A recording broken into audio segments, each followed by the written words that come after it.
Yes, yes. Welcome to the ancient world of tabletop games. I am Agamemnon from the historical documentary Time Bandits. This is a report from a fugitive. We have two cases before us. There is the case of the interrupted board game. I believe we should give that case our full attention here. We must mention the case of the Yahtzee incident. I fear that is a story for which the world is not yet prepared, a tale too terrible to tell, an anecdote too far, a happening that cannot and should not and must not be, but sadly is. It is the curious case of the so-called funny moment involving a humorless encounter that caused my character's doom in a role-playing game.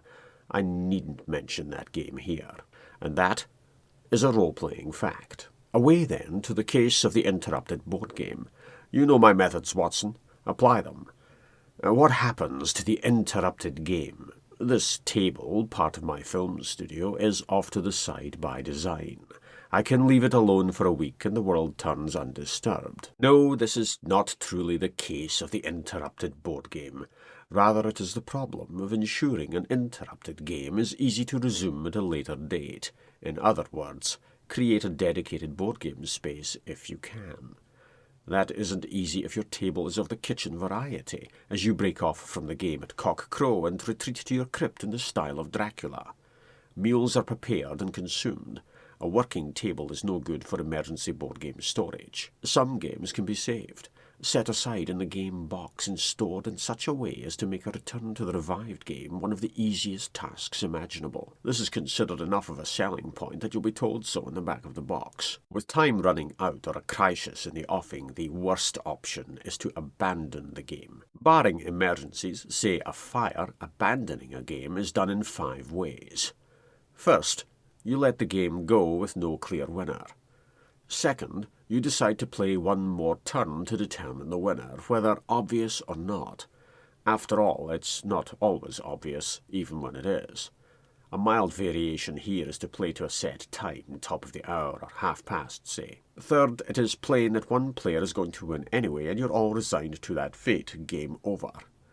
The fourth option, if you still have the willpower, is to go nuclear and rapidly play the game into the ground for purposes of comedy by doing very silly things.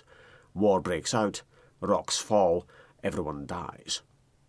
Your fifth option is to flip the table, possibly for comedy purposes. That's as far as things go if you're playing a competitive game.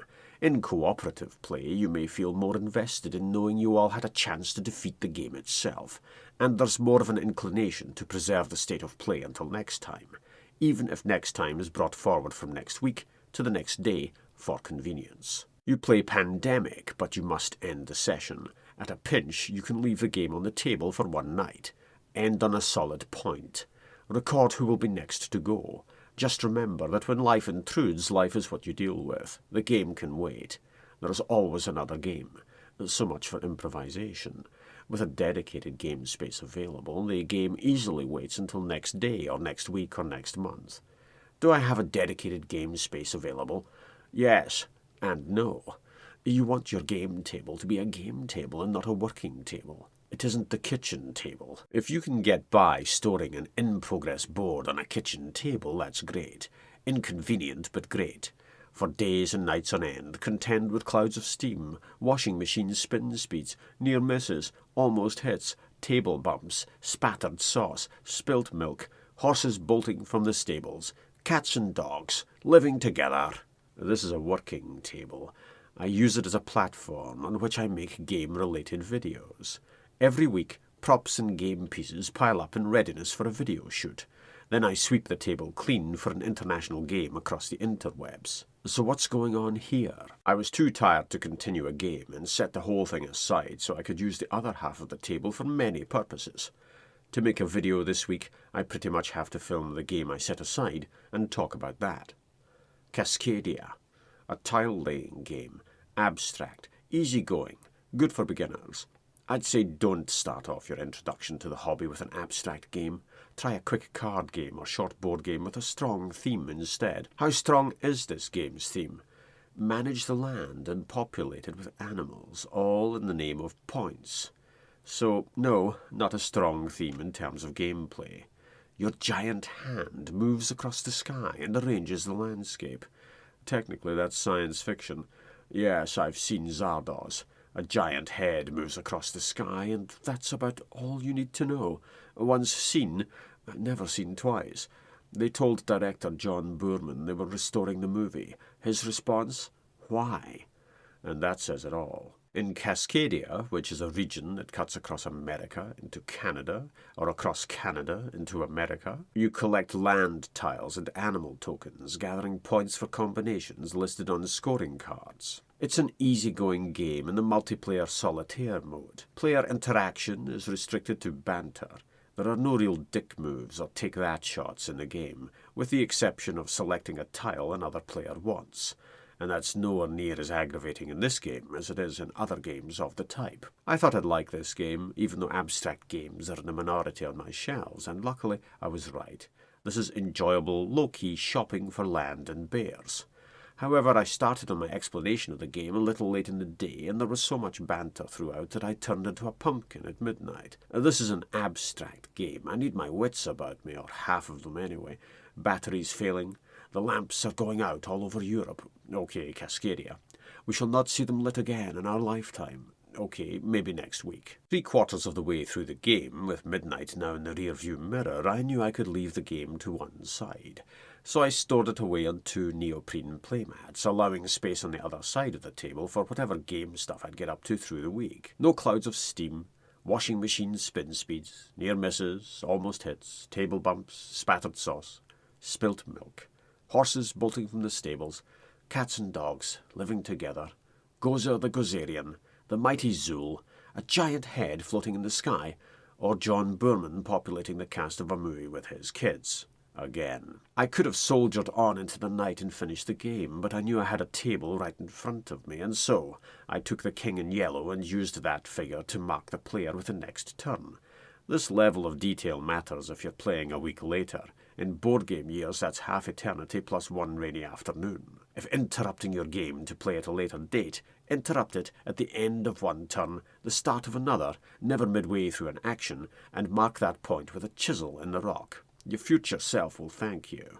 If the game doesn't have concrete turns, find a method to note the next player and take it from there. For simplicity, I'd refreshed the tile in Counter Marketplace and stopped there just shy of my turn. Next time it's my turn to go to that marketplace. That felt like the easiest point to stop on. No faffing about refreshing things and wondering who goes. The very next thing that happens is player action, and the king in yellow marks the player who steps in. Even if you know the game well, when you reconvene, it is worth doing a recap on how the game ends, what triggers that, and how do you resolve a tie. Go over that territory just to get people back into the mood and flow of the game. Ideally, I'd have liked to finish the game after midnight, but no one cares to play a game while half awake, or even half asleep. Doubly so in the case of an abstract game. And here we are. Cascadia is a small game with the capacity to expand across your table. Have I been in this situation before? Yes, with Pandemic Legacy. In that case, I created a system for saving the game state. I wasn't using stickers on the board to show permanent changes as directed by the rules.